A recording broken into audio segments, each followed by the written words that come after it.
Hi കൂട്ടുകാരെ, welcome back to our channel. ഈ video നിങ്ങൾക്ക് ഇഷ്ടപ്പെട്ടാൽ സബ്സ്ക്രൈബ് ചെയ്യാൻ മറക്കരുത്. നമുക്ക് വീഡിയോയിലോട്ട് പോവാം. ജൂലൈ 11 ലോക ജനസംഖ്യാ ദിനം.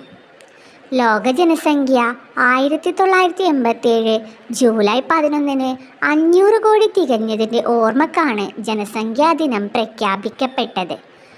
ഐക്യരാഷ്ട്ര സംഘടനയുടെ കീഴിലുള്ള യുണൈറ്റഡ് നേഷൻസ് ഡെവലപ്മെൻറ്റ് പ്രോഗ്രാമിൻ്റെ ആഭിമുഖ്യത്തിലാണ് ഈ ദിവസം ജനസംഖ്യാ ദിനമായി ആചരിക്കുന്നത്.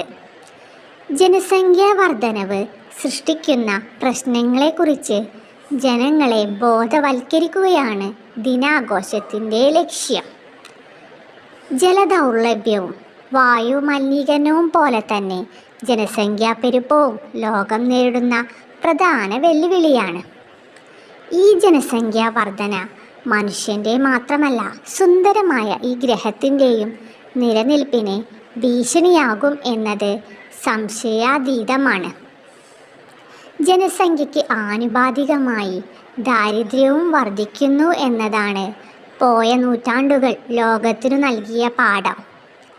അതുകൊണ്ടു തന്നെ ജനസംഖ്യ കുറയ്ക്കുന്നതോടൊപ്പം ദാരിദ്ര്യത്തിനും അറുതി വരുത്തണം എന്നതാണ് ജനസംഖ്യാ ദിനത്തിൽ ഓർമ്മപ്പെടുത്തുന്ന പ്രധാന കാര്യം. ജനസംഖ്യാ നിരക്കിൽ 1-ാം സ്ഥാനത്തേക്ക് കുതിക്കുന്ന ഇന്ത്യക്ക് ഈ ദിനം കൂടുതൽ പ്രാധാന്യമർഹിക്കുന്നു.